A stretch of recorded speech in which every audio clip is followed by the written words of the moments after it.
26회 기출문제 1번에 제목에게 1번을 해보도록 하겠습니다.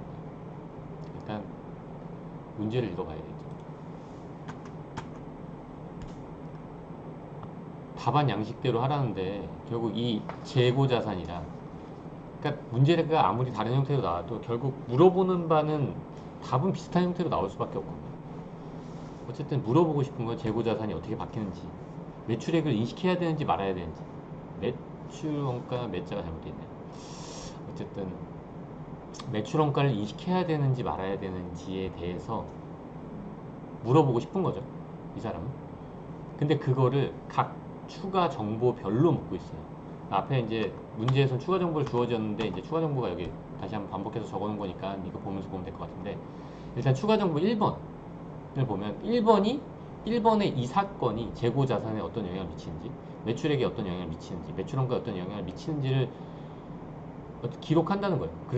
그런 예를 들어서 1번은 사실 답을 보여주고 있어요. 이 가로 1번은. 그래서 이거는 이제 문제에서 주어지고 있는 건데, 여기서 보면 도착지 인도 조건으로 매입한 상품을 아무런 회계 처리하지 않았다고 돼 있잖아요. 이 문제가 약간 잘못되어 있네. 이게 사실 원래 문제에는 이게 지금 답을 주어졌는데 제가 약간 복사하면서 실수한 것 같아요. 상품 B잖아요. 이게 상품 A예요, 사실. 그리고 상품 A가 선적지 인도 조건으로 매입한 상품을 결산인 현재 운송 중이고 도착 예정인데 아무런 회계처리를 수행하지 않았어요. 그러니까 요 선적지, 이게 도착지가 아니라 선적지라는 거, 원래 문제는. 그리고 요 상품이 B가 아니라 A라는 거. 가액은 3만 원 맞아요. 근데 어쨌든 이거 문제에서 주어지고 있거든요. 그러니까 주어진 문제인데 제가 이걸 잘못 기록한 것 같아요. 그러니까 선적지 인도 조건이라서 회사가 아무런 회계처리를 수행하지 않았기 때문에, 선적지 인도 조건이 뭐냐면 이거 사실 기출문제 전에 나왔던 문제죠. 그러니까 이게 선적지 인도로 운송 중인 재고자산을 우리 재고자산에 포함시킬 건지 말아야 될 건지에 대한 문제가 전에 다른 기출문제로 있었거든요. 그건 이제 재고자산만 물어봤다면, 마찬가지로 그냥 우리 누군가한테 사온 게 매출은 아니잖아요. 그러니까 매출이랑 매출원가에 영향을 미치지 않고 재고자산에는 추가해야 된다 라는 전에 있던 기출문제랑 동일한 거죠. 이게 선적지라는 거, 그리고 매입원가 동일하고, 날짜는 5월 7일날 도착 예정이니까 운송 중에 있지만 선적한 시점, 이 도착지가 아니라 선적한 시점을 기준으로 우리 재고자산을 인식한다는 게 선적지 인도 조건이라는 거죠. 그래서 여기 3만 원이 돼야 된다는 거. 2번을 보면 2번 제대로 돼 있죠. 도착지 인도 조건으로 매입한 상품이 결산일 현재 운송 중이래요. 도착지 인도 조건은 결국 이게 우리한테 도착했을 때, 이 도착지 선적지라는 게, 선적지는 약간 말 그대로 선적한다는 게 배에다 실른다는 의미니까 와닿는데, 도착지는 뭐 우리 항구에 도착하면은 그게 아니라, 이것도 마찬가지로 물건을 그 배에서 내렸을 때예요. 도착지 인도 조건이지만 물건이 거기 정박하고 있을 수도 있잖아요. 정박하고 있는 상태에서는 우리 게 아닌 거죠. 근데 선적에서 내렸을 때, 선박에서 내렸을 때 이제 우리 게 비로소 되는 거죠. 그럼 그 상품을 현금을 지급하고 재고자산으로 기록해 놨대요. 근데 이게 지금 두 가지가 있죠.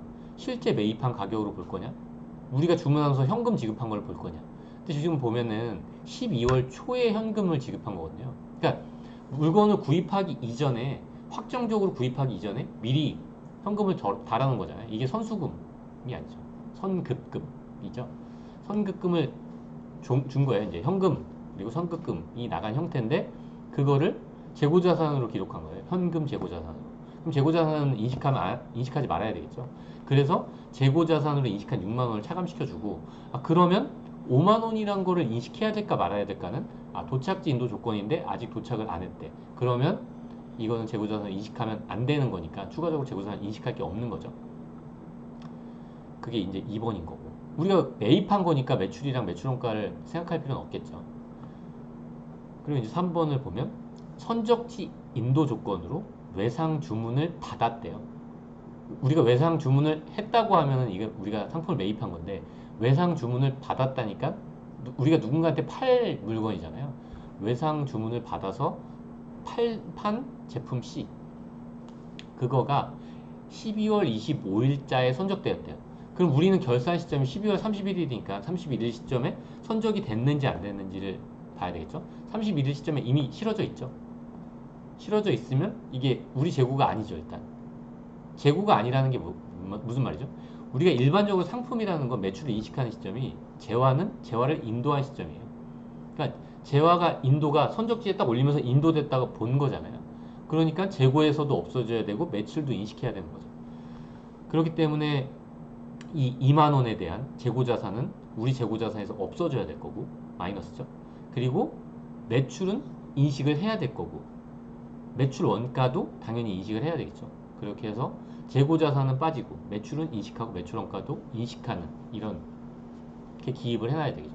근데 이거 이제 문제 푸실 때 이걸 이제 푸시는 걸 딱 답안지를 보니까 실제로 이제 분개를 하시는 분들이 있더라고요. 근데 물론 이 기출 문제를 사실 반복해 줘야 되는데 이 분개를 적는 건 처음에는 좋아요.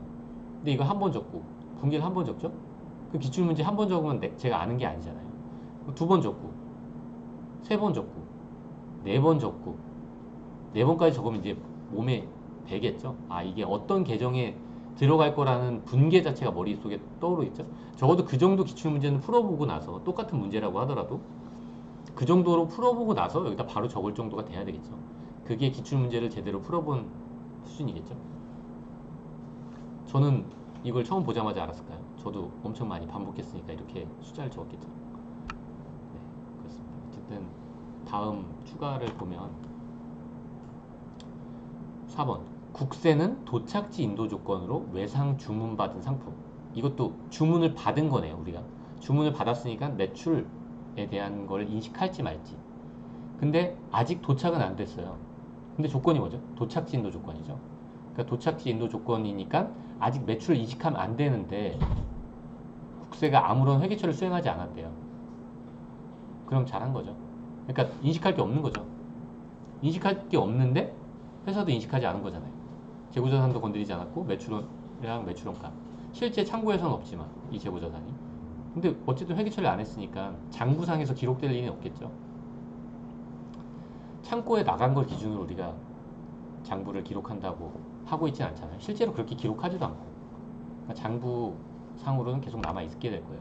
왜냐하면 기존의 회사가 회계처리를 제대로 수행했다고 이런 존재가 아니라 아무런 회계처리를 수행하지 않았다고 적지 않더라도 기존의 회계처리를 제대로 처리했다 라는 전제가 있으면 사실 상품이 창고 밖으로 이동한다고 해서 이걸 매출로 인식하거나 우리 재고자산을 빼진 않거든요. 그게 회사의 일반적인 회계처리예요. 그냥 창고 이동으로 처리하는 게 일반적이라는 거죠. 그러니까 그게 회계처리를 제대로 했다는 전제예요. 이거 전에 있던 기출문제 보면 사실 이런 문구가 주어지지 않은 것도 있어요. 회계처리를 수행하지 않았다. 그러면은 그게 기록했는지 안 했는지 어떻게 알죠? 하시는 분도 있었는데, 그러니까 회사가 제대로 기록했다면 기록되지 않는 게 정상이라는 거죠. 그러니까 창고에서 빠져나왔다고 재고자산을 빼는 기록을 하진 않는다는 거예요. 그게 정상적인 회계 처리라는 거죠. 그러니까 매출이 인식됐을 때 장부에서 빼는 거지. 매출이 인식되기 전에 재고자산이 이동했다고 그걸 장부에 기록하지 않아요. 그건 관리 목적상 창고에 이동이 있었구나, 재고자산 위치가 변동됐다고 하는 거지, 그거를 우리가 재무제표에서 기록하지는 당연히 않겠죠. 그리고 12월 중에 시용 판매를 위해서 소비자한테 발송한 제품이 있대요. 근데 얘는 이제 잘못 인식한 거죠. 이거를 판매한 시점의 전액 매출로, 그러니까 발송한 그 시점에 이동한 모든 재고에 대해서 매출을 인식했대요. 이게 잘못 인식한 거예요. 제대로 인식했다면 이렇게 회계처리를 했겠죠. 전에 기출문제에서는 그렇게 돼 있었어요. 이 회사는 그전에는 정상적으로 회계 처리했다고 가정했거든요. 근데 이건 잘못한 걸 구체적으로 적어준 거죠. 얘는 이렇게 잘못을 해놨다. 이때 어떻게 난 기록해야 될 거냐. 그럼 매입 의사를 받지 않은 거. 사실 다 기록했으니까 매입 의사를 이건 받았으니까 이 부분은 결과적으로 잘 인식한 게 된 거고, 결과적으로 잘 인식하지 못한 부분은 매입 의사 표시가 안 된 부분이겠죠. 3만 원과 2만 원 차이. 그래서 그 만 원은 차감해 줘야 되겠죠. 매출에서. 그리고 매출총 이익률이 30%니까 그 30%를 제외한 매출 원가만큼도 차감해 줘야 될 거고, 그 매출원가만큼 재고자산을 인식을 해줘야 될 거고. 원래 우리 재고자인데 우리 재고자에서 다 뺀 거잖아요. 그리고 6번을 보시면 12월 초에 공무원과 위탁 판매 계약을 체결하고 상품 F를 발송했대요. 결산일 현재 공무원은 수탁받은 것 중에서 40%를 외상 판매했대요. 그러니까 이것도 사실 나왔던 문제예요.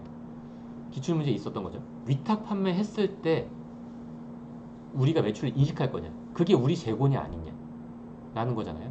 그게 뭐죠? 위탁 판매를 했을 때는 그 기준이 내가 맡겨놨을 때 그 수탁받은 사람이 이 재고자산을 팔았는지 안 팔았는지가 중요해요. 그냥 팔지 못하고 가지고만 있으면 계속 우리 재고자산인 거예요. 근데 이거 어떤 회계 처리를 했죠? 위탁 상품이 이동할 때 아무런 회계 처리를 수행하지 않았죠. 이게 올바른 회계 처리예요.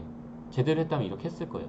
근데 그 결산한 시점에는 그 수탁, 내가 위탁한 그 재고자산이 그 수탁받은 사람이 얼마나 팔았는지를 확인한 다음에 내 장부에 기록을 해야 되는 거예요. 결산할 때. 그걸 수시로 할 수 없잖아요. 전화해갖고 수탁받은 사람이 전화할 때마다 하나 기록하고 하나 기록하진 않는 게 일반적이라는 거죠.